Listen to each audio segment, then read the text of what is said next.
no segundo livro do profeta Samuel, capítulo 21. Segundo Samuel, capítulo 21. O tema desta noite já está aí no nosso monitor. Rispa, a mãe que não desiste. Amém? É uma personagem que nós não falamos tanto dela, até porque na própria divisão da Bíblia, né, quando ela foi organizada, você não vai ver um título aí sobre Rispa. Geralmente os subtítulos, né, tem aqui no capítulo 22, Cântico de Davi em Ações de Graças, no próprio capítulo 21, Vingados os Gibeonitas, mas Rispa não ganha um destaque especial no subtítulo. Mas ela ganha um destaque especial na nossa vida e na vida daqueles que puderam contemplar o que essa mulher fez pelos seus filhos. Então, novamente, vamos ler juntos o tema que está aí no monitor. Rispa, a mãe não desiste. Nós não podemos desistir de quem amamos. Essa palavra não é somente para as mães, essa palavra é para todos nós. Porque essa mulher foi um exemplo de mãe. Porque na condição em que ela estava numa condição de mãe. Mas para nós precisa ser um exemplo de uma pessoa que não desiste fácil de nada. Aquilo que você ama, você precisa ter mais tempo, você precisa se dedicar e não desistir. Por isso que quem ama o Senhor é devoto dele. Se dedica a ele. Faz devocional, lê Bíblia, está na casa do Senhor. Porque nós amamos a ele. Então nós não podemos desistir daqueles a quem amamos. Amém? Amém. Então, segundo Samuel, capítulo 21, do versículo 10 ao 14, a Bíblia diz assim: Então Rispa, filha de Aiá, tomou um pano de saco, em algumas versões um pano grosseiro, e o estendeu para si, sobre uma penha, desde o princípio da ceifa até que sobre eles caiu água do céu. E não deixou que as aves do céu se aproximassem deles. Eu acho que eu pulei. Não? Li certinho? Tô, né? Então tá bom. É o 10. E não deixou que as aves do céu se aproximassem deles de dia, nem os animais do campo de noite. Foi dito a Davi o que fizera Rispa, filha de Aiá, a concubina de Saul. Então foi Davi e tomou os ossos de Saul e os ossos de Jonatas, seu filho, dos moradores de Jabes de Gileade, os quais os furtaram da praça de Bet-Sean, onde os filisteus os tinham pendurado, no dia em que feriram Saul em Gilboa. Dali transportou os ossos de Saul e os ossos de Jonatas, seu filho, e ajuntaram também os ossos dos enforcados. Enterraram os ossos de Saul e de Jonatas, seu filho, na terra de Benjamim, em Zela, na sepultura de Quis, seu pai. Fizeram tudo que o rei ordenara. Depois disto, Deus se tornou favorável para com a terra. Vamos orar ao Pai. Senhor, nós entramos em Tua presença mais uma vez e neste momento para pedir que Tu venhas falando conosco através da Tua santa, bendita, gloriosa, poderosa, transformadora palavra de Deus. Porque na Tua presença, Senhor, até o pardal encontrou casa e andorinha, ninho para si e a sua prole, e nós encontramos os Teus altares, Rei meu e Deus meu. Fala conosco nesta noite, muda os nossos pensamentos e que possamos transformar também as nossas atitudes, Pai, em nome de Jesus. Amém, amém. E amém, amém. Queridos, Rispa foi uma concubina do rei Saul que se tornou um símbolo de persistência, intercessão, resistência contra a desonra e amor maternal incondicional. Então vamos falar essas palavras comigo? Fala comigo: persistência, intercessão, resistência contra a desonra e amor maternal incondicional. Essa foi Rispa. As concubinas naquele tempo, muitas vezes elas eram entregues aos reis num tratado comercial, num tratado onde se fechava ali um acordo entre dois reis ou dois reinados. Então as concubinas eram muito comuns elas serem dadas de presentes a um rei, quando havia um acordo entre os reis. Então Rispa era concubina do primeiro rei do Reino Unido, do reino de Israel, do rei Saul. Rispa foi uma mulher que viveu, obviamente, como concubina, não talvez com a visão que nós temos hoje, ela ficava com a sobra, não, ela tinha um lugar especial na casa do rei, um lugar no palácio, os seus filhos também eram príncipes. Então estamos falando de uma mulher com uma posição social sim elevada, estamos falando de uma mulher que tinha um lugar no palácio, estamos falando de uma mulher que recebeu, que foi, ou melhor, que foi entregue ao rei Saul por um acordo político. E estamos falando de uma mulher que, de repente, a vida dela mudou. Já aconteceu com vocês do de repente Deus chegar? Tanto pro lado ruim como pro lado bom, né? Tem coisas que acontecem de repente que parece que a gente vai desabar, de tão difíceis, desafiadoras que são.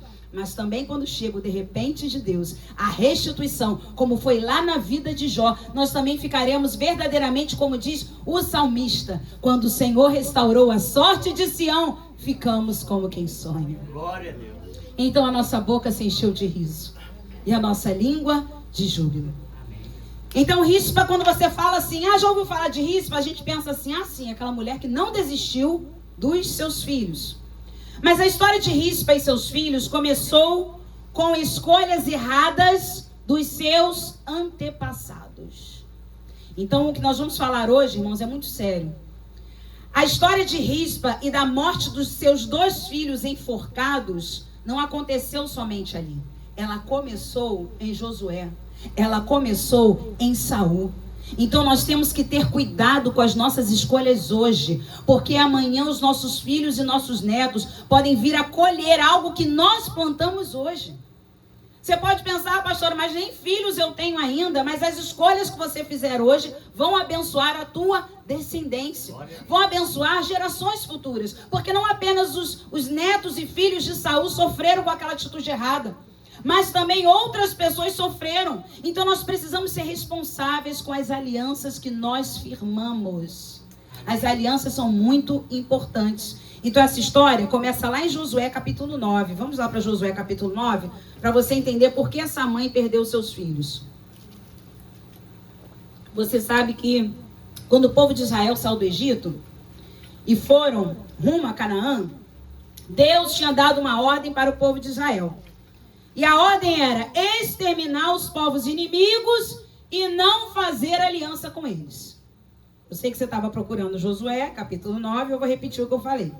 Quando Israel saiu da terra do Egito, foi liberto lá da escravidão e entrou em Canaã com Josué, a ordem de Deus era não fazer aliança com os inimigos, mas exterminar todos eles. E no Antigo Testamento, irmãos, as lutas elas eram físicas. Quando Deus mandava exterminar os inimigos, Deus mandava matar os inimigos. Mas, poxa, pastor, até criancinhas, sim, porque eles iriam crescer e iam se tornar um potencial inimigo. Porque até as crianças, elas eram ensinadas, né, a serem inimigas de outros povos, eram treinadas também para matar. Então, por isso que Deus falava, extermina tudo, até aquele que você acha que é inocente. No Novo Testamento, isso já mudou. E aí a gente precisa amar e perdoar, e a vingança pertence ao Senhor. Trazendo isso para a nossa vida, quando Deus manda nós exterminarmos o inimigo da nossa vida, às vezes é uma criança, é algo inocente, parece que não vai te fazer mal, mas eu quero te dizer que a criança cresce. Fala comigo, a criança cresce. O mal também cresce. Então você olha, faz uma aliança, é algo pequeno, é uma sociedade, mas eu só investi 10 mil, é um relacionamento, é um namoro, mas ele está quase indo para a igreja, ela está quase se convertendo. Às vezes é algo inocente, mas vai crescer e vai se tornar maldição para a tua vida. Porque olha só o que aconteceu com os israelitas lá em Josué capítulo 9, do versículo 3 ao 6, diz assim: os moradores de Gibeão, porém, ouvindo o que Josué fizera com Jericó e com Ai, usaram de estratagema, ou seja, astúcia, e foram e se fingiram embaixadores, e levaram sacos velhos sobre os seus jumentos, e odres de vinho velhos, rotos, ou seja, rasgados e consertados, e nos pés sandálias velhas e remendadas, e roupas velhas sobre si. E todo o pão que traziam para o caminho era seco e bolorento. Versículo 6. Foram ter com Josué ao arraial, a Gilgal, e lhe disseram, a ele e aos homens de Israel: chegamos de uma terra distante. Fazei, pois, agora aliança conosco. Só que isso era uma mentira. Os gibeonitas, eles faziam parte do povo heveu. Eles faziam parte ali da terra de Canaã. Só que como eles ouviram falar que os israelitas estavam matando todo mundo, eles colocaram roupas velhas, pães bolorentos. Tudo neles estava rasgado para dizer o seguinte: olha só, vou te provar quanto tempo a gente está andando. Olha como as nossas coisas estão velhas. Meu pão já até mofou. É como você vir ali da freguesia e chegar aqui suando, nesse tempo que hoje está mais fresquinho, e dizer: não, mas eu vim lá de São João de Meriti, por isso que eu estou dessa maneira. É você. Bom, mas realmente, da maneira que está, o sapato já está gasto. Então eles foram estrategistas para engabelar, para enganar os israelitas. E aí eu quero dizer uma coisa para você, que a gente já começa liberando uma frase aí de mãe, um ditado de mãe: as aparências... Os filhos estão todos lá, enganam, a gente sempre fala. As aparências enganam. Então os israelitas olharam, tadinhos, eles devem ter vindo de longe mesmo. Roupa já está velha, rasgada, os odres todos remendados, o pão já mofou. Eles eram vizinhos, estavam ali do lado, na mesma terra do que eles. Para vocês terem ideia, irmãos, a atitude dos gibeonitas com os israelitas, que acabaram fazendo aliança com eles, foi algo tão sério que os gibeonitas se tornaram como se fosse a 13ª tribo de Israel. Tomaram conta da terra. Imagine alguém se apossar de algo que é seu, porque você fez aliança errada. Eu conheço uma pessoa que, há uns anos atrás, ela casou com uma pessoa que parecia que ia ser tudo bem, e por fim, irmãos, nem um casamento foi consumado, porque essa pessoa era mais jovem, muito mais jovem do que ela, e o que ele queria era o dinheiro dela. Isso trouxe tantos problemas na vida dessa pessoa que até hoje ela sofre com problemas emocionais, físicos, porque foi uma trama, mas foi avisada.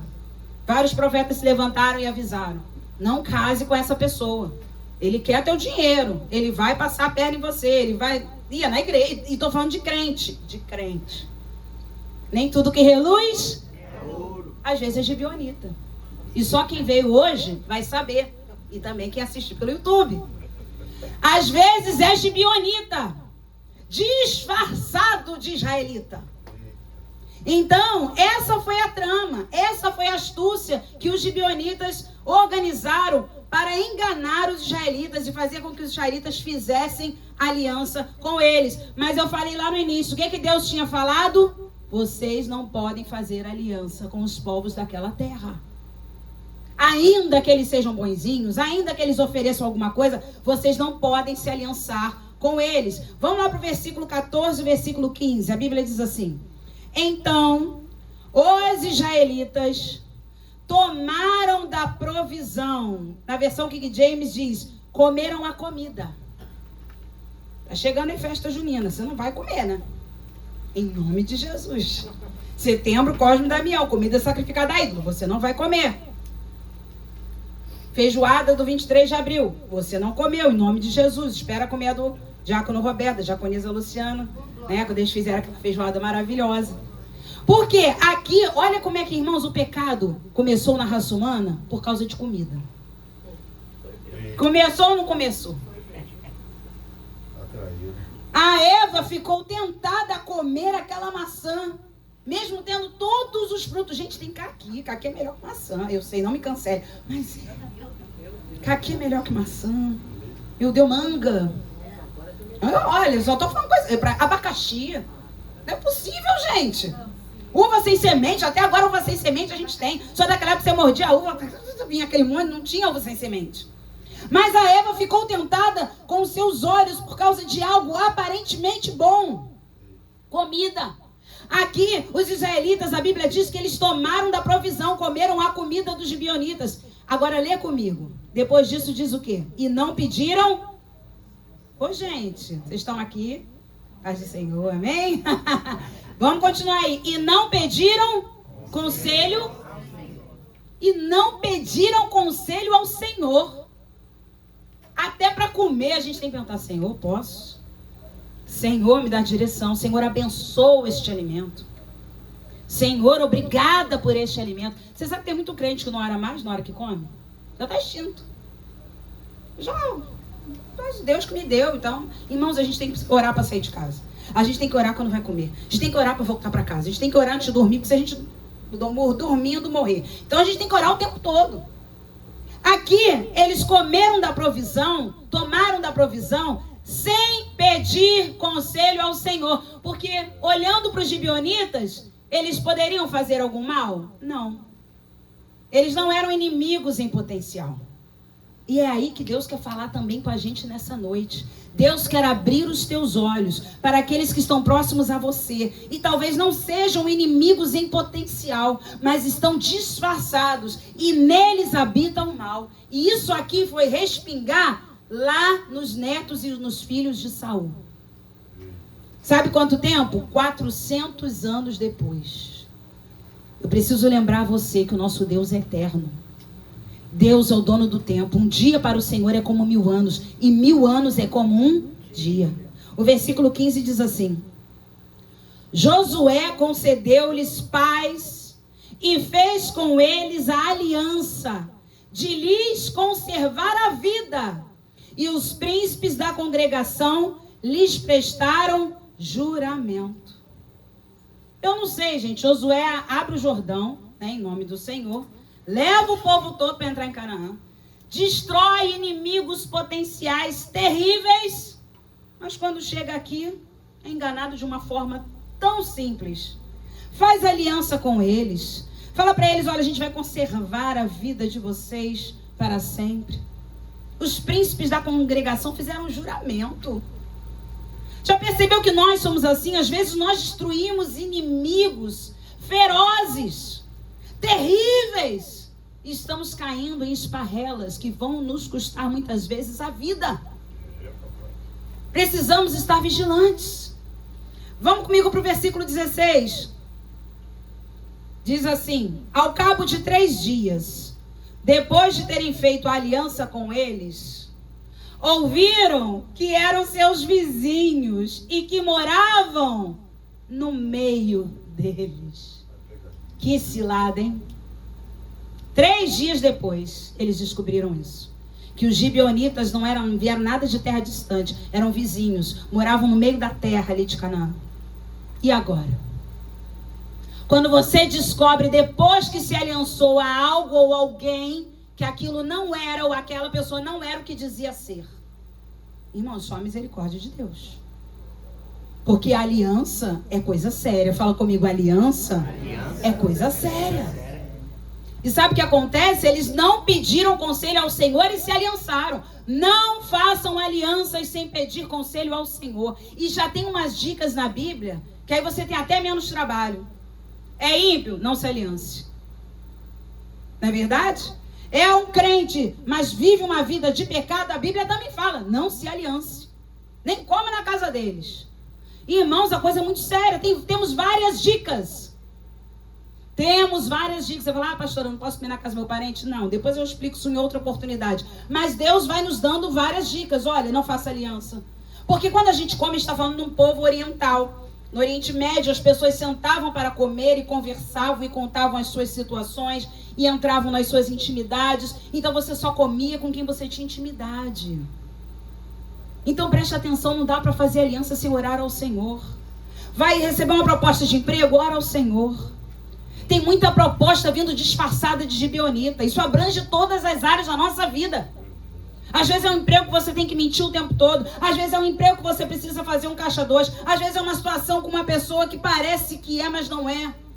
Amizades que estão ali no teu encalço são gibeonitas. Depois vai virar a 13ª tribo. Aí vai exterminar, morre gente. Irmãos, a desgraça é maior. Eu falei aqui numa aula, se eu não me engano, sobre Ló e Abraão. Se Abraão tivesse tomado a atitude, no capítulo 12 de Gênesis, de se separar do seu sobrinho Ló, porque Deus não mandou Abraão levar ninguém na sua jornada até Canaã, ele não ia pagar o preço no capítulo 13 de ter tantos problemas entre os pastores de Ló e os pastores de Abraão. Então aquilo que nós não resolvermos no capítulo 12, vamos ter que resolver no capítulo 13. Só que vai ser muito mais difícil. Porque aí já desenvolveu um relacionamento, já vai começar a ter perdas, já vai começar a ter dificuldades. Resolva hoje o que Deus mandou você resolver. Essa palavra é para você e para mim. Tome uma atitude hoje. Fala assim comigo, eu preciso tomar uma atitude hoje. O versículo 17 de Josué capítulo 9 diz assim: Pois partindo os filhos de Israel, chegaram às cidades deles. E ao terceiro dia, suas cidades eram Gibeão, Sefira, Beerote e Kiriate Jearim. Os filhos de Israel não os feriram, porquanto os príncipes da congregação lhes juraram pelo Senhor Deus de Israel, pelo que toda a congregação murmurou contra os príncipes, ou seja, tinha um pessoal que ainda estava lúcido. Porque eles chegaram lá e não puderam matar. E por que não puderam matar ninguém? Porque tinham feito uma aliança. E aí diz o versículo 19: então todos os príncipes disseram a toda a congregação: nós lhe juramos pelo Senhor, Deus de Israel, por isso não podemos tocar-lhes. E aí eu dou um recado aqui para você que quer casar. Depois de aceitar a Jesus, a decisão mais importante da sua vida é com quem você vai casar. Porque se você casar mal, a aliança feita, Deus pode não estar na aliança, mas Ele é testemunha da aliança. Vocês percebem? Ele é testemunha. Foi o que aconteceu aqui. Deus estava naquela aliança? Deus estava naquela aliança? Não. Isso. O Lulu gosta da dica, né? Vou perguntar de novo para vocês animarem. Deus estava naquela aliança? Não. Mas Ele foi testemunha daquela aliança? Sim. Deus foi testemunha. Você falou. Lembra de Sara? Eu ser mãe com essa idade. O anjo. Por que Sara está rindo? Aí Sara, eu não rio não. Rio sim que eu vi. Rio sim que eu vi. Deus é testemunha do que falamos, do que pensamos. Como é que a gente começa uma oração? Pai, perdoa os meus pecados. O que eu falo, o que eu penso, o que eu sinto, como eu ajo, me perdoa, porque a gente erra o tempo todo. Então é melhor confessar e deixar, porque aquele que confessa e deixa, alcançará misericórdia. Aleluia. E aí o versículo 20 diz assim: isto, porém, lhes faremos: conservar-lhes-emos a vida, para que não haja grande ira sobre nós. Para que não haja grande ira sobre nós. Para que não haja grande ira sobre nós. Eles sabiam que quebra de aliança atraía a ira de Deus. E aí eles continuam dizendo aqui no versículo 20: por causa do juramento que já lhes fizemos. Mas pastora, 400 anos depois, você acha que isso não ia pegar? Pega. Desobediência vai te alcançar onde você estiver, o tempo que passar. Assim como a bênção alcança. Assim como a pessoa que tem a promessa de ter um filho, vai ter, não importa o tempo. Assim como a pessoa que tem a promessa de ter uma casa própria, vai receber, não importa quanto tempo. Assim como a pessoa que tem a promessa de ter um casamento que vem do Senhor, vai ter, não importa quanto tempo. Mas o lado também da desobediência alcança. É o que a Bíblia fala em Deuteronômio. A bênção alcança os obedientes e a maldição alcança os desobedientes. Alcança. O problema, irmãos, olha, eu vou falar aqui, a Kelly com o seu grupo, naquele Jardim do Éden, quando nós tivemos aqui a festa fantasia dos jovens, ela representou algo ali muito bem, a Madu, né? Pátio foi a árvore. A Madu comendo aquela maçã, simbolizando Eva, com certeza quem estava aqui vai lembrar. A Madu comeu e falou assim: ué, não aconteceu nada comigo. Quantas pessoas entram na vida, uma vida de pecado e dizem: ih, não estou com câncer. Olha, nem passei por nada, nem fui atropelada, nem peguei uma bala perdida. Gente, olha só, tá vendo? Tá tudo bem. Às vezes as pessoas falam: eu estou até prosperando. Irmãos, o inimigo é ardiloso. Abre uma porta de emprego para mim. Se eu tivesse em desobediência, Deus não me abençoava. E quem disse que foi Deus que te abençoou? E quem disse que foi Deus que te abençoou? Faraó também era riquíssimo. Mas a bênção dele não vinha, a riqueza dele não vinha do Senhor. Então essa situação toda aqui foi respingar agora sim, segundo Samuel 21. Quanto tempo? 400 anos depois. A melhor. 400 anos depois, começa a reinar o amado rei Saul. Como eu disse aqui, primeiro rei do Reino Unido. Aqui ainda não havia a divisão dos reinos, em Reino do Norte e Reino do Sul. Nós tínhamos um Israel com as 12 tribos. Saul foi levantado rei, não foi pelo homem, foi pelo Senhor. As pessoas se confundem um pouco com isso, né? O que Israel quis foi um rei humano. E eles não precisavam de um rei humano, porque em Israel o que predominava era a teocracia. Era o próprio Deus que reinava sobre eles. E aí, o que acontece? Já haviam passado ali os profetas, os juízes. Deus levantava os juízes. Levantava ou não levantava? Deus sempre levantava alguém para defender o povo. Mas eles queriam um rei. Porque eles achavam que eles eram tiktokers. Que todo mundo faz, eu tenho que fazer. O que todo mundo tem, eu tenho que ter. Poxa, mas os povos aqui à nossa volta, todo mundo tem um rei para botar uma coroa na cabeça e reverenciar. Irmãos, o ser humano, e principalmente os cristãos, nunca estão satisfeitos com o que possuem. Era o próprio Deus reinando. Aí se levantavam os inimigos, eles estavam até longe de Deus. Deus pegava e levantava um juiz. Antes disso tivemos os profetas. Meu Deus, irmãos, aí eles, queremos um rei. Aí o próprio Senhor, que deu Saul. Só que Saul parecia que era pastor de jumentas, né? Vocês vão lembrar lá que ele estava correndo atrás das jumentas perdidas do pai. E aí ele foi chamado para ser rei. Então Saul estava num momento assim, gente, eu fui levantado rei, eu preciso mostrar para esse povo que vale a pena acreditar em mim. Sabe quando o político ele quer se reafirmar? Ele começa a fazer alianças, ou ele começa a baixar impostos, ele começa a fazer shows, né? Para as pessoas falarem, olha, esse é legal. Sabe, vocês já viram isso? Ou não parece aqui no Brasil, né, Luquinha? Você acha que parece aqui com a gente? Acho que não. Não, nada a ver. É verdade, meu líder. Então, preste atenção. Às vezes, nós entendemos que alguma coisa está favorável a nós porque é Deus nos abençoando, mas não é. Eu falei isso aqui ontem. Um dos sinais do anticristo vai ser o quê? Olha, vai ficar tudo bem. Saúde, dinheiro... Olha, segurança. As pessoas vão dizer, a paz, 3 anos e meio. Depois ele vem e vai mostrar quem ele é de verdade. Então Saul, ele estava num momento assim, gente, eu preciso mostrar para esse povo que votou em mim que eu sou um rei legal. E como os gibeonitas, me entendam, era quase que uma praga ali em Israel. Estão entendendo? A 13ª tribo. É como aqueles estrangeiros que não deveriam estar ali na terra que foi dada pelo Senhor para eles. Eles falaram, eu acho que eu vou fazer um negócio aí. Israel vai ficar, feliz comigo. Aí vem o versículo 1 e 2. Houve, em dias de Davi, uma fome de 3 anos consecutivos.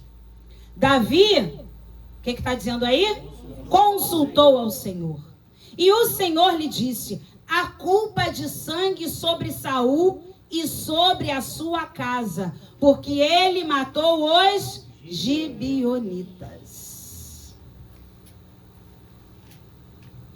3 anos que acontecia ali com Israel. Vocês sabem que eles eram agricultores, né? Uma das profissões mais fortes em Israel era a agricultura. Além da pecuária, enfim. E aí eles plantavam, nada dava. Plantavam e a terra se negava a produzir. Davi já era agora o rei. Saul já morreu. A maioria dos seus filhos também já morreram. Jonatas. E aí o que acontece? Davi fala, Senhor, o que está acontecendo no meu reinado? 3 anos de fome. A gente planta soja, não dá soja. A gente planta milho, não dá milho. A gente planta cana, não dá cana. O povo está começando a passar fome. Gente, eu estou falando de 3 anos. Tudo que eles tinham estocado já tinha ido embora. Davi consultou ao Senhor e falou, Senhor, o que está acontecendo? O Senhor fala, a culpa de sangue sobre a casa de Saul. Eles exterminaram os gibeonitas. Quantos anos depois?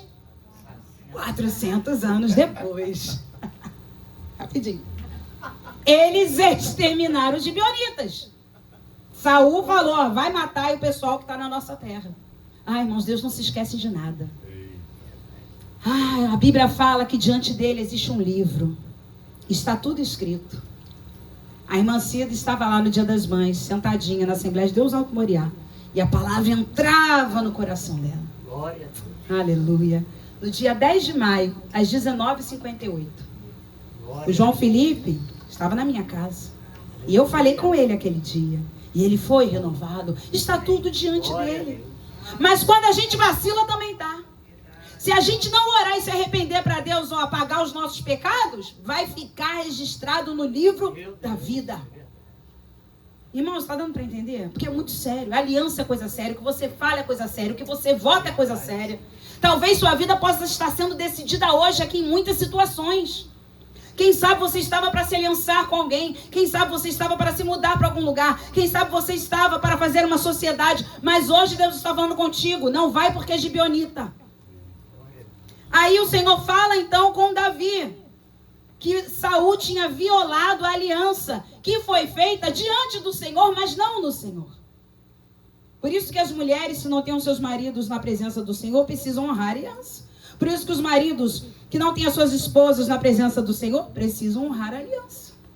Quem fez o curso Casados para Sempre deve lembrar que Deus foi ter, mas eu casei no mundo, vou me separar daquela pedra. Não, vai separar não. Você vai carregar a pedra. Porque o Senhor foi testemunha dessa aliança. Então, é coisa muito séria. Deus não manda a gente sair largando marido e esposa porque ele não é crente, não. Deus não manda jogar os filhos para fora de casa porque eles não estão na presença do Senhor. A Bíblia fala que os filhos são como flecha. Mas quem é que lança a flecha? O arqueiro, o flecheiro. É ele quem lança a flecha. Se a flecha cair muito longe do objetivo do alvo, quem errou foi o flecheiro. Mas a flecha pode se desviar no caminho. E aí o problema está na flecha. Veio com defeito de fabricação. Isso é uma palavra também para os pais e para as mães que falam: Senhor, eu não entendo. Criei os meus filhos na tua presença. E agora estão afastados ou estão fazendo algo que não te agrada. Se você criou na admoestação do Senhor, a flecha está com defeito. Você enviou para o lugar certo, mas no caminho ela deu aquela desviada. E aí só Deus pode consertar a flecha. Vocês entendem? Agora, se cair muito longe do alvo, aí a culpa foi de quem lançou. Que tem pais que estão lançando os filhos, irmãos, no lugar errado. Não sei se foi o pastor João que falou aqui, que agora é tanta ocupação para os filhos. Acho que foi você, né? Balé, teatro, música. Igreja não entra na lista, né? Durante a semana. Nem pensar, meu filho tem que estudar. Curso de inglês. Não é verdade? Gente, até os pets agora vão para a escolinha. É sério isso? É. O que está abrindo, a gente que caminha por Araguaia, Freguesia, Pau Ferro, gente, toda hora abre uma casinha de hospedagem pet. E eles passam um dia na creche. E eles têm mochilinha. Isso que eu ia falar, tem mochila. Tem mochila. A gente está vendo uma inversão de valores na nossa sociedade. Onde o cachorro vale mais do que a pessoa. As pessoas estão investindo para o animal e para a creche. Ainda tem agenda. Agenda? Ah, sim, deve ser. Ele está tomando isso, ele está comendo aquilo. Ele passou mal essa noite. Irmãos, o que está acontecendo com a nossa sociedade? As pessoas não dedicam tempo aos filhos e colocam os filhos nas mãos de profissionais.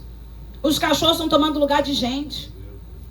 Às vezes a mãe acaba de acabar com o filho e vai no cachorro. Ai, meu amorzinho, vem com a mamãe. O filho fica olhando, tipo, eu queria ser o cachorro. Não é não? Como eu queria. Às vezes a esposa e o marido a mesma coisa. Aí vem o cachorro, mas o meu amorzinho, porque ele nunca me faz nada. Claro, ele não pode falar, porque se ele falasse, minha filha, se ele falasse, meu filho, você não sabe o que ia acontecer. Então, todas as vezes que nós invertemos a ordem de Deus na nossa vida, vai dar ruim. Não pode dar bom, como dizem os jovens. Então, nós precisamos estar atentos às atitudes que estamos tomando. Porque Saul matou os gibeonitas por considerá-los estrangeiros que ocupavam terras que deveriam ser deles. Saul fez isso porque um zelo nacionalista equivocado, aquela coisa, não, a terra é nossa, vamos matar e tirar todos os estrangeiros daqui. Saul, com certeza alguém falou, mas lá em Josué capítulo 9, eles não tinham a Bíblia assim, né? Lembra que Josué fez aliança com eles, que não podia matar eles? Que isso aí já tem mais de 400 anos. Quantas pessoas estão dizendo, irmãos, que a Bíblia precisa ser reescrita? Não, porque isso aqui era naquele tempo, hoje pode. Não, porque isso aí era naquele tempo, mas agora está liberado. Aonde que está isso na Bíblia? Essa Bíblia não mudou. Então Saul deu de ombros e falou, a gente vai matar sim, porque eu vou ganhar fome em Israel. Matando todos os inimigos de Israel, um pessoal que fica ali igual uma praga, porque depois, eu não li toda a história, mas depois que Josué descobriu quem eles eram, o que Josué fez com eles? Os transformou em rachadores de lenha e tiradores de água. Lá para a casa do Senhor. Olha só como é que são as coisas. Eles começaram a servir a Israel. Não podiam matar, mas iam ficar ali servindo. E continuaram trabalhando e habitando no meio do povo de Deus. Aí Deus fala com Davi isso. Ó, a culpa foi de Saul. Por causa desse zelo. Até Davi, tadinho, vai defender Saul. E vai falar isso. Foi o zelo de Saul. Olha só o versículo 2. Então chamou o rei Davi, os gibeonitas, e lhes falou. Os gibeonitas não eram dos filhos de Israel, mas do resto dos amorreus. Aqui, amorreu já é a tradução trazendo para... O povo que ficou inimigo era tudo considerado amorreu. Mas eles não eram amorreus, tá? Eles eram heveus. E os filhos de Israel lhes tinham jurado poupá-los. Porém, Saul procurou destruí-los no seu zelo pelos filhos de Israel e de Judá. Então, Davi falou assim, olha, chamou os gibeonitas e falou assim, então, o rei Saul, que veio antes de mim, matou o pessoal do seu povo, matou muita gente. Mas era zelo. Tem gente que está matando por zelo. E pode se matar por zelo, irmãos? Matar por amor, isso existe. Volto a dizer que as coisas estão ficando invertidas. Em todos os sentidos. Davi fala que Saul matou pelo zelo dele. E aí você vai pular comigo lá para o versículo 5 e 6. Eles falaram assim, ó, a gente não quer ouro, a gente não quer nada. Versículo 5 e 6 diz assim, responderam ao rei, quanto ao homem que nos destruiu, quem destruiu os gibeonitas? Fala comigo, Saul. Isso, igreja inteligente. Quanto ao homem que nos destruiu e procurou que fôssemos assolados, sem que pudéssemos subsistir em limite algum de Israel, foram expulsos da terra, de seus filhos, se nos deem, quantos homens? 7 homens, para que os enforquemos ao Senhor, não sei que Senhor, que não é o Senhor nosso Deus, porque o nosso Deus nunca pediu sacrifício humano. Olha o tipo de gente que eles se aliançaram. Alguma vez na Bíblia Deus pediu uma pessoa, quando ele simplesmente deu, foi o seu filho. E depois ressuscitou ao 3º dia. Em prol de toda a humanidade. Até quando Deus pediu Isaac, ele providenciou um cordeiro. Eles dizem, a gente agora quer 7 homens da casa de Saul. Pra gente enforcar ao Senhor. Gente, parecia, sabe o que é aqui? Uma novela mexicana. Um dorama, não sei o que era. É uma história de que um matou por amor, o outro diz a gente quer agora 7 para enforcar ao Senhor. Parece aqueles teatros que a pessoa não sabe escrever peça. Mas aconteceu. Para enforcar ao Senhor, diz aí o versículo 6. Em Gibeá de Saul, o eleito do Senhor, disse o rei, eu os darei. O que Davi pensou aqui? Se eu não der, a nação toda vai morrer. Já são 3 anos de fome. Se não morrerem os filhos de Saul, os descendentes de Saul, vai morrer a nação inteira. Então eu vou dar os descendentes de Saul. Irmãos do céu. O que eu acho interessante é que Davi também não consultou o Senhor pela solução.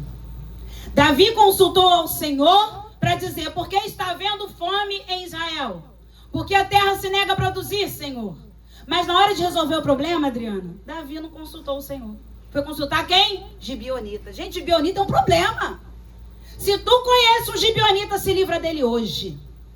Gibeonita é problema. Quer matar a gente ao Senhor. Enforcar pessoas e dizer que é para Deus. Gibeonita se aliança para depois fazer você se desviar, para matar os seus. Aí, ao invés de Davi se consultar ao Senhor, certamente, irmãos, o Senhor daria um escape. Deus te dá escape e livramento. Deus já tem um caminho aberto pelas águas. Faz romper muitas fontes em meio ao deserto. Haverá nuvens que trazem chuvas de bênçãos. Ouça a voz. Deus te dá escape e livramento. Se Davi consultasse ao Senhor, o Senhor daria escape, o Senhor daria livramento e a terra voltaria a produzir. Mas Davi foi consultar os gibeonitas, e gibeonita quer vingança. Para o povo de Deus, a vingança pertence ao Senhor, mas para a gibeonita não. Gibeonita se vinga. E é vingança de sangue. Vocês estão percebendo que foi uma escada? Sabe, um caiu num degrau, foi derrubando todo mundo? O que a Bíblia fala lá no livro de Salmos? Um abismo chama outro abismo. Então qual é o segredo, irmã Idalice? Não cair no primeiro abismo. O segredo é esse. Não coloque o pé no primeiro abismo, porque um abismo vai chamar outro abismo. Então os gibeonitas agora querem 7 homens descendentes de Saul, filhos de Saul. Naquele tempo se falava que a pessoa era filho porque vinha da linhagem. Então você vai ver muitas vezes um neto e a Bíblia se referir filho de Davi. Um bisneto, um tataraneto, mas filho de Davi, da linhagem de alguém que foi importante naquele reinado. Então chega um momento que os gibeonitas dizem o que eles querem. Eles querem 7 descendentes de Saul. Ele não pede conselho ao Senhor para resolver esse problema, e Davi entrega, então, diz aí o versículo 8 e o versículo 9, os descendentes de Saul. Diz assim: porém tomou o rei os 2 filhos de Rispa, filha de Aiá, que tinha tido de Saul, a saber, a Armone e Mefibosete, como também os 5 filhos de Merabe. Merabe era filha de Saul. Então, aqui eu estou falando que foram 5 netos de Saul. Merabe era filha de Saul. 5 filhos dela foram entregues. Sabe por quê? Eu estou falando aqui de uma dinastia que estava sendo extinta. Já não tinha mais quase ninguém da casa de Saul. Então tiveram que pegar 5 netos, os filhos de Merabe, a filha de Saul, para entregar para a forca. E aí sobrou para quem? Para a concubina. Aquilo que eu falei lá no início, os 2 filhos da concubina foram entregues também para serem mortos. Então, os filhos de Rispa, 5 filhos de Merabe, filha de Saul, que tivera de Adriel, filho de Barzilai, Meolatita. Versículo 9. E os entregou nas mãos de quem? Dos gibeonitas. Aquilo que você não tomar de atitude hoje para com o Senhor, será entregue amanhã nas mãos dos gibeonitas, dos teus inimigos. Entregou nas mãos dos gibeonitas, os quais os enforcaram no monte perante o Senhor. Olha só que loucura. Caíram os 7 juntamente. Foram mortos no dia da ceifa, nos primeiros dias, no princípio da ceifa da cevada, no início da colheita da cevada. A terra estava em fome. O que tinha ali de colheita é o que ainda estava dando para sustentar algumas pessoas. Um local ou outro em Israel que ainda produzia alguma coisa. Ali foram enforcados 7 descendentes de Saul. Aí entra a Rispa. Quantos filhos de Rispa foram enforcados? 2. Quantos netos de Saul? 5. Cadê Merabe? Que perdeu 5 filhos. Cadê a mãe que está vendo os filhos se perderem e está perdida também no celular dela? Não é verdade? Meu Deus! Tem mãe que está como Merabe, os filhos estão mortos. Ah, não posso fazer nada. Eu falei que não era por ir por esse caminho, foi. Ou então está em casa já chorando, dizendo, eu não posso fazer nada, já morreu. Quem disse que já morreu? É morto, mas é teu. É morto para o mundo, mas é teu. Isso aí é um bêbado, isso é um drogado, isso é um viciado, isso é um prostituto. Isso é seu. Se é seu, zele por esta pessoa, zele pela honra. Sabe por quê, irmãos? A honra vale tanto quanto a vida. Então Merabe sumiu, mas Rispa não. Versículo 10, então Rispa, filha de Aiá, tomou um pano de saco, em algumas versões um pano grosseiro, e o estendeu para si sobre uma penha, uma pedra, desde o princípio da ceifa até que sobre eles caiu água do céu. E não deixou que as aves do céu se aproximassem deles de dia, nem os animais do campo de noite. Até chover. A Bíblia diz que foi desde o princípio da ceifa até chover. Quanto tempo é isso, pastora? Fala comigo, 6 meses. 6 meses. Será que 6 meses você ficaria velando corpos? Hoje em dia, os velórios estão vazios, as pessoas trancam a capela e vão embora. Mas no Rio de Janeiro, com medo de assalto, O corpo tá lá, na verdade, o corpo tem que ficar lá, tranca, vai todo mundo embora, porque você pode ser assaltado, pode acontecer, pode ter mais de um morto, né? Acabar virando um velório quase que coletivo. Então o morto tá ficando lá, imagina 6 meses, Rispa ficou ali cuidando daqueles corpos, não apenas dos dela. Foram os 7. Os 2 dela e os 5 de Merabe. Rispa ficou ali 6 meses. Pegou um pano grosseiro. A gente tem muita coisa para aplicar nesse pano grosseiro. Se você começar a observar, a Bíblia diz que ela colocou sobre uma penha. Na versão King James diz que ela colocou numa penha para fazer de abrigo. Como se ela tivesse feito uma mini tenda. Como se ela tivesse colocado por cima da pedra e ficou ali de abrigo. Mas esse pano possivelmente era móvel. Sabe quando o pano grosseiro é móvel? Então, se você ler a versão King James, vai dizer que ela pegou o pano grosseiro, colocou sobre si, em cima de uma penha, e ali ela ficou tomando conta para que durante o dia as aves do céu não tocassem naqueles corpos. O que significa isso? Vamos pensar que esse pano grosseiro, em algumas versões, é até lenço. Você coloca o pano para proteger de sereno, seja do que for, do sol intenso, né? Mas quando vem as aves, ela pega o pano grosseiro e, ó, espanta. Pastora, por que Rispa fez isso? Porque era vergonhoso demais uma pessoa em Israel ter o seu corpo comido por aves. Deixa marcado aí para você não se perder e vai lá comigo rapidinho, Deuteronômio. Deuteronômio no capítulo 28, no versículo 26. Fala comigo, a honra é tão importante quanto a vida. Só a Patrícia falou, fala de novo, a honra é tão importante quanto a vida. Deuteronômio 28, 26, não, acho que é 26, 28. Peraí.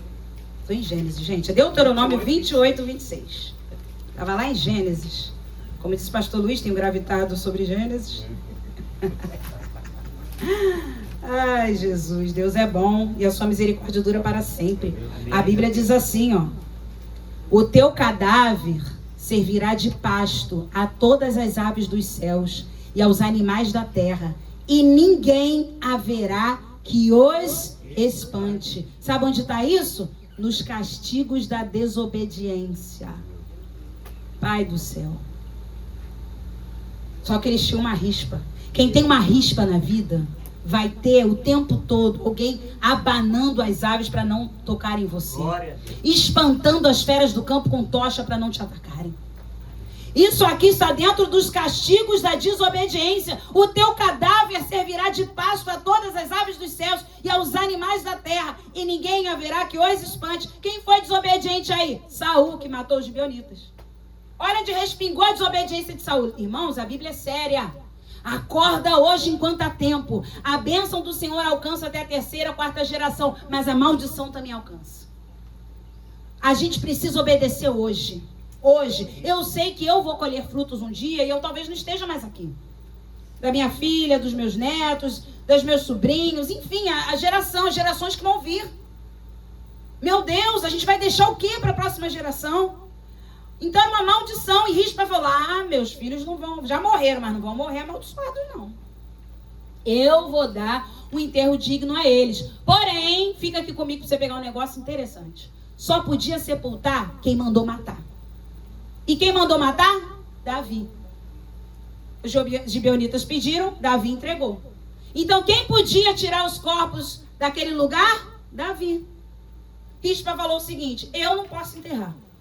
Porque era como se fosse um despojo de guerra. Aquilo ali foi confusão estratégica. Aquilo ali foi situação que Davi precisava resolver do reinado anterior. Estou falando aqui de política. Ela não podia pegar aqueles corpos e sepultar. Então, voltando para 2 Samuel 21, aí você vai entender melhor. Ela pega aquele pano grosseiro, que às vezes ela coloca na penha, às vezes ela coloca em cima dela, às vezes ela está com um pano espantando as aves. Mas olha para mim um minuto. Às vezes ela está secando as lágrimas. Talvez você esteja como Rispa. De dia está secando as lágrimas, mas à noite está acendendo a tocha para espantar aqueles animais selvagens, para orar pelos seus filhos. De dia a gente chora, à noite a gente está orando. Olha só o que Rispa nos ensina. Essa mãe não desistiu dos seus filhos. Mesmo mortos. É morto, mas é meu. Tá fedendo, mas é meu. Irmãos, só mãe aguenta um filho com cheiro ruim. Só mãe. Você pode ver, a mãe, às vezes ela não aguenta o cheiro de outros, mas o filho fez o 2. Chegou, aí já tá na fase da escola. A criança começa a ter um CCzinho, né? Aí começa, vai tomar esse banho. Mãe fala, deixa eu cheirar. Isso é coisa de mãe. Só mãe faz isso. Esse pé tá com chulé, me dá isso aqui. Gente, só mãe faz isso. Pai fala, que nojo, é verdade? Mãe, me dá esse pé aqui. Deixa eu cheirar esse pé. Vai esfregar esse pé. Vai botar polvilho antisséptico granado. Vai lá. Gente, ou fase ruim também. Não sei o que fedia mais. Que aquele polvilho antisséptico granado. Misericórdia. Você botava aquilo no pé, um negócio, né? Que também ficava um cheiro ruim. Enfim, mãe aguenta. Eu tô falando que Rispa aguentou todos os estados de decomposição dos filhos. Enforcados. Mais 5 que nem eram dela. Ela viu eles morrerem. Que possivelmente ela viu eles morrerem. Então, depois de mortos, ela viu eles começarem a inchar. Ela viu, eu tô pegando pesado para você e eu acordarmos nessa noite. Ela viu eles incharem, ela viu eles estourarem. Ela viu depois, de repente, aquele pedaço do corpo caindo e ficando assim, a coisa pendurada. Ela viu os bichos comendo. Difícil demais, né? Depois ela começou a ver eles secarem e via os dentes, a caveira. Tô fazendo teatro mesmo para te acordar. 6 meses. E ela ali. De dia, pano grosseiro, espantava a ave, cobria, botava na penha, secava a lágrima. Irmãos, a mulher é assim. Se vocês homens estão aqui não sabem disso, a gente consegue atender telefone, falar com pessoa, fazer comida, trocar fralda de criança, sim, a gente consegue. Como? Só o Senhor na nossa vida. Ela fazia tudo isso. À noite, a Bíblia diz que ela espantava. Diz aqui o versículo 10, os animais do campo, ou seja, os animais selváticos ou selvagens. Determinação. Lembra que eu falei lá no início? Persistência, intercessão. Não desanima, não sai da posição. Alguém tinha prometido alguma coisa para Rispa? Não. Ela agiu. A gente hoje só quer agir se nos prometerem algo. Só se falar que depois vai rolar uma churrascaria.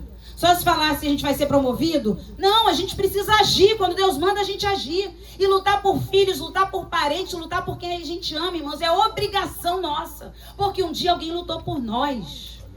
Tiveram rispas na minha vida. Tiveram rispas na vida de vocês.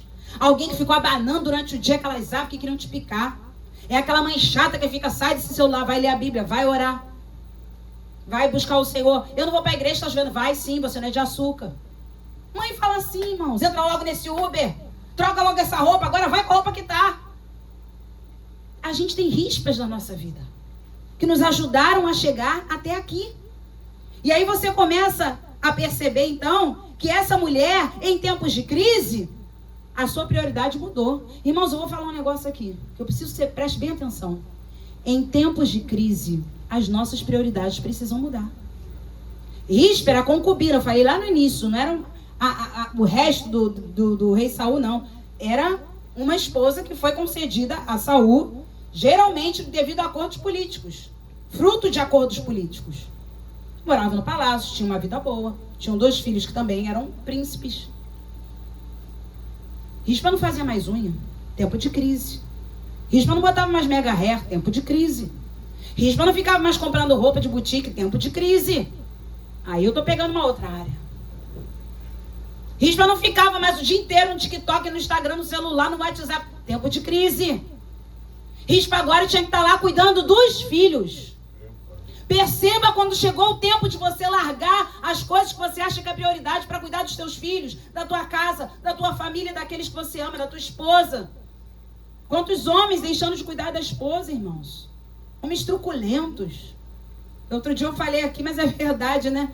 Ah, ele é um príncipe montado no cavalo. Minha filha, o príncipe já foi embora, só ficou o cavalo. Porque se você não tá vendo as patadas que você leva, só você tá vendo o príncipe. Ele já se mandou. Não, gente. Pessoas às vezes tá vendo ali, mas é um príncipe, mas é uma... Não é, você só tá vendo o príncipe. Eu já vi que o príncipe saiu, o cavalo tá ali te dando patada. Homens que tratam mal as suas esposas. Essa semana a gente ficou numa situação aí, né, que toda a internet viu. A pastora Helena Raquel, no sábado passado, fez uma denúncia acerca de violência doméstica, violência sexual, violência contra crianças. E os homens que se incomodaram ficaram lá escrevendo. Isso é um absurdo. Primeiro, não existe pastora na Bíblia. Ah, vai mudar o assunto, né? Ah, não vai mudar, não. Ah, não vai mudar, não. Então a gente tem que começar a observar muitas mulheres sendo espancadas dentro de casa, muitas mulheres sendo maltratadas. Homens que investem seus dinheiros em bets. E cadê o dinheiro da casa? Cadê o aluguel pago? Cadê a comida na mesa? Cadê a conta de luz paga? A gente pode pegar só no pé das mulheres, não. Homens que têm vícios. Homens que veem pornografia. Irmãos, o que está acontecendo com a igreja do Senhor? Cadê as suas prioridades? Eu estou falando de risco para uma mulher que era rica. Largou tudo, 6 meses, virou quase que uma mendiga. Tá, pessoas em situação de rua. Eu sei disso. Pode mais falar mendiga. Pessoas em situação de rua. Ficou lá, ficou em situação de rua. Só tinha um pano grosseiro. À noite ela acendia uma tocha, porque era a única maneira de espantar animais selvagens. Você precisa entender que em tempos de crise as suas prioridades vão mudar. Meu Senhor, quais são as suas prioridades hoje? Deus, sua família, a igreja do Senhor, seu trabalho, pagar as suas contas. Vai colocando aí, ó. O pastor João deu uma aula sobre educação financeira. Ele ensinou as pessoas na educação financeira, colocar aí as suas prioridades. Coloca no papel. Se você não usa papel, você é mais digital, moderno, coloca aí no seu computador, no seu celular, mas faz alguma coisa. Rispa largou tudo, não tinha mais distração, não tinha mais festa. Não tinha mais nada. Agora é o momento de cuidar dos meus filhos. Senão as aves vão comer. Irmãos, as aves simbolizam os demônios que estão aí tentando pegar os nossos filhos. Essa geração, o pastor João também falou aqui, é a geração que mais vai ser tolerante às regras do anticristo. Por que não pode o aborto? Qual o problema do aborto? Que é o aborto? Já viram isso? Mas a mulher pobre faz o quê? É a geração que está vindo. E nós precisamos ensinar os nossos filhos. Você é do Senhor. Você é do Senhor. Você é do Senhor. Tudo aquilo que Deus diz não, você precisa dizer não. Amém. Prioridade. Ensinar os nossos filhos a serem dizimistas e ofertantes na casa do Senhor. Ensinar. Mas ele só ganha R$20 mesada. Não tem problema. Quanto é 10% de 20? 2. Essa eu sei. 2. Ficou fácil.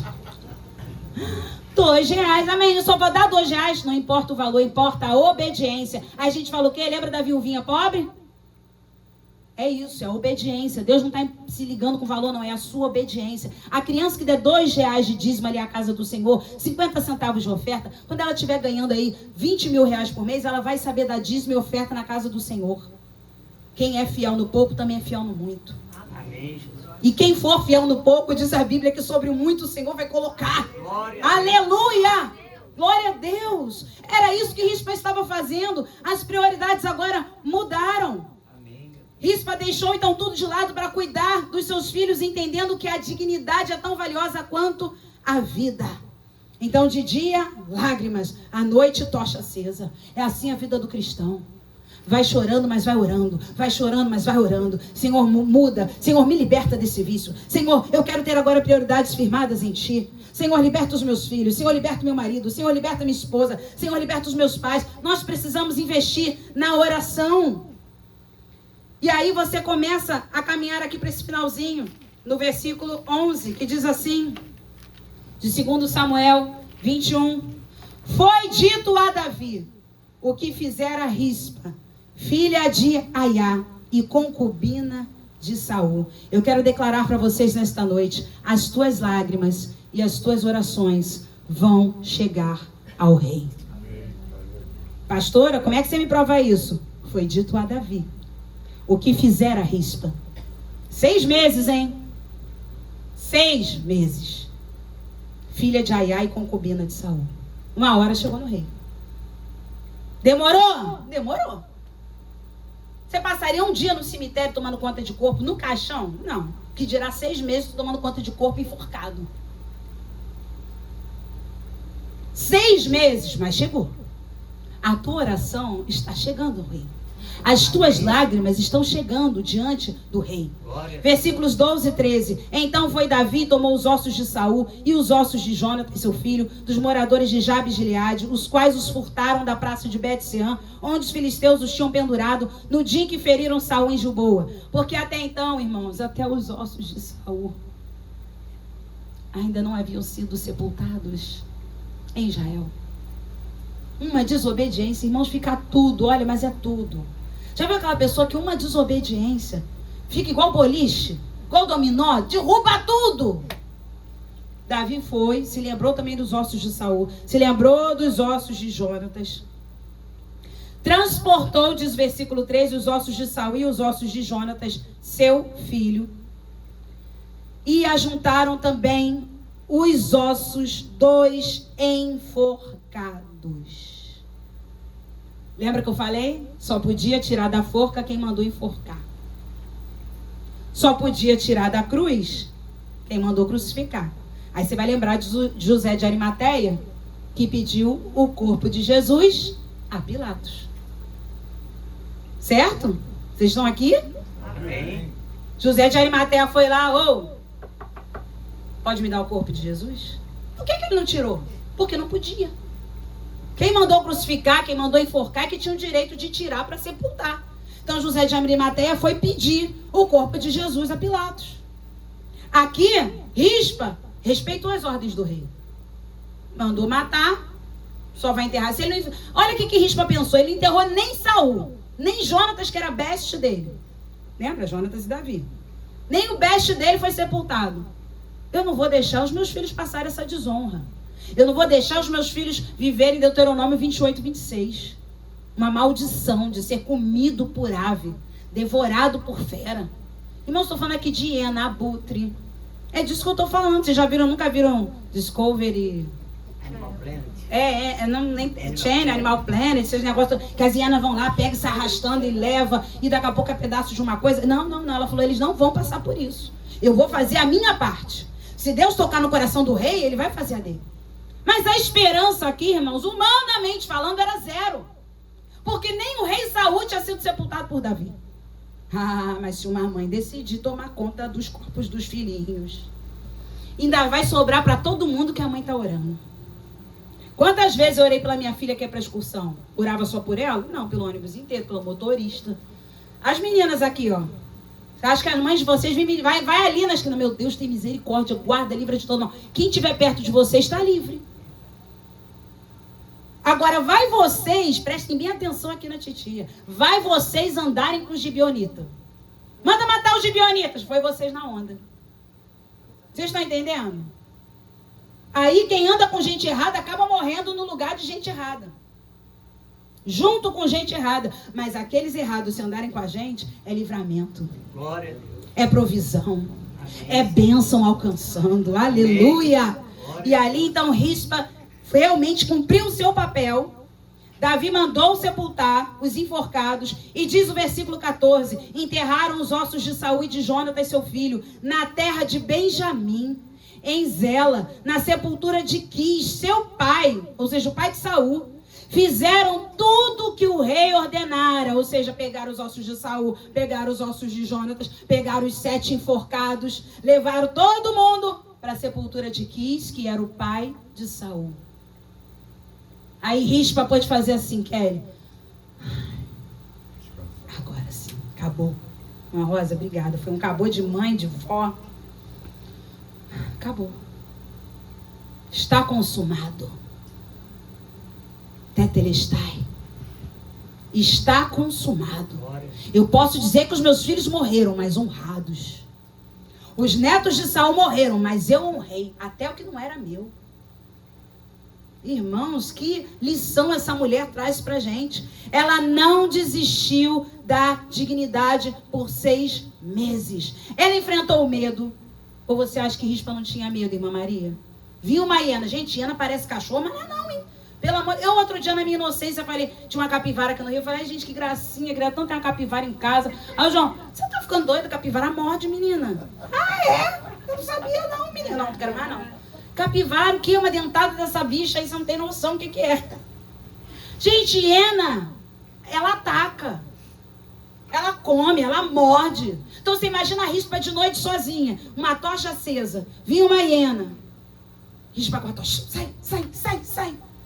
E teve a fase difícil, hein? Aquele cheiro de carne. Primeiro a carne fresca, depois a carne podre. Aí vinha abutre. Que vocês estão pensando que abutre é um urubu pequeno? Não, ao contrário, é um negócio enorme. E aqueles abutres horrorosos com aquela pelancada. Uns troços esquisitos, né? Não, fala a verdade. Acontece umas coisas na vida dos crentes que é demônio. Não é possível que não seja. Eu já ficaria horrorizada. Tem gente que tem medo de frango. Você imagina você ver um abutre para comer teus filhos. Era medo, era calor, era frio. Estou falando de 6 meses. Ontem teve um calor terrível aqui no Rio de Janeiro. Olha hoje. Se abrir aquela porta ali, tá mais frio do que aqui dentro. Então, hora estava frio, hora estava calor. Era o medo, eram os animais, era o estado de decomposição, era o mau cheiro. Olha o lenço aí de novo. Daqui a pouco estava rijo. Daqui a pouco o lenço servia também para tapar a respiração, para ela aguentar ficar ali. A humilhação, mas ela venceu. E nós também venceremos. Glória a Deus. E a Bíblia diz, no final do versículo 14 que nós lemos, depois disto, Deus se tornou favorável para com a terra. Não foi Deus que mandou matar os descendentes de Saul. Mas como Davi tentou resolver um problema deixado por Saul de injustiça, Deus se tornou favorável com a terra. A terra voltou a produzir. E eu quero dizer que hoje Deus se torna favorável em nossas vidas. Eu quero dizer que hoje, por causa da nossa oração, das nossas lágrimas, da nossa persistência, nós iremos vencer. Amém? Vamos ficar de pé? Vamos orar.